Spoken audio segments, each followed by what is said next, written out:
today?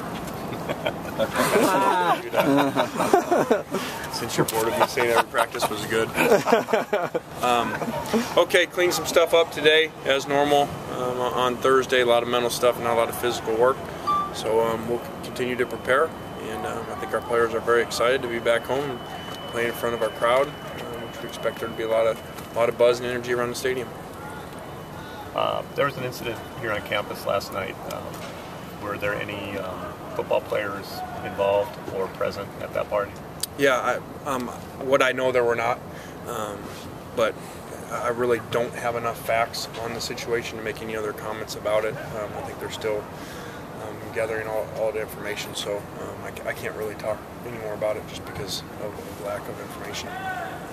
Have you talked to Marcus or Hayes, at least? I guess the report is one of their former teammates was shot. Yeah, I don't know enough to know about it to comment on it. Is that something that you will investigate further? I mean, in terms of asking them as a group? Well, sure. We want to get it. Once. We want to know all the information about it. We've been in meetings all morning since 6 this morning. And so when the time comes, I'm sure that they'll inform me. If you had to rate this week of preparation for Oregon on a scale of 1 to 10, how happy are you with the way it's gone so far? Well, I don't know about a number. I know this. I know that our guys really came back and rallied from a very tough defeat that we talked about a lot. That the more that we get removed from it, the more that we know we should have won that game a million different ways. But I thought our guys have done a good job of putting that behind them and really preparing really well. Have you been pleased with the focus? Yeah, I have. I think our guys have practiced really well in general in all three phases, especially on defense. What did you see when Josh saw out there today?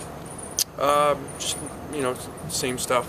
Josh is still progressing in his role, playing corner for us. It's new to him, and I think he's done, considering the circumstances, done a really good job. Playing with the guys, how do you navigate the balance of allowing them to be able to play free on the field with playing discipline?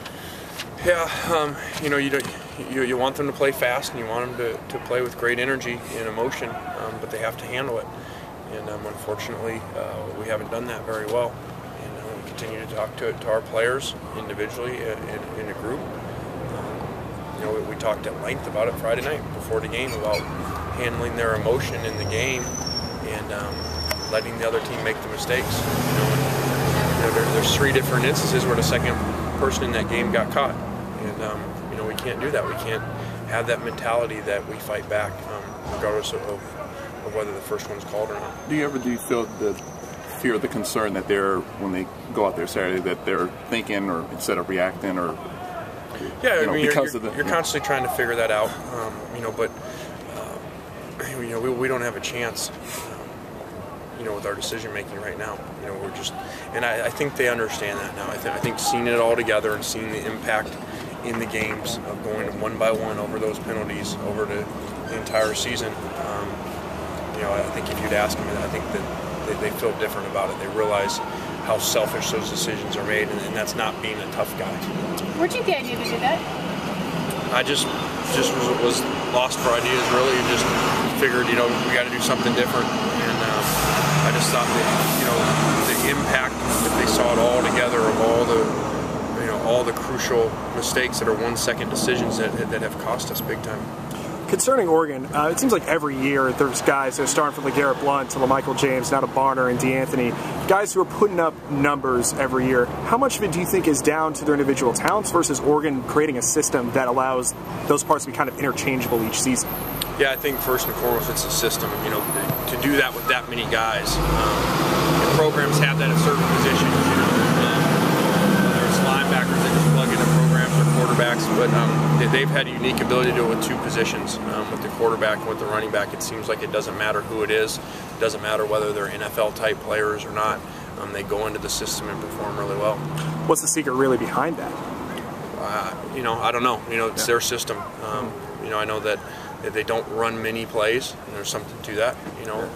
And they run them really fast before people are lined up and can recognize what's going on. For people who necessarily aren't around this day to day, how big of a role does a program having that set identity play in its success, of just knowing who you are and executing that? You confused me a little bit there.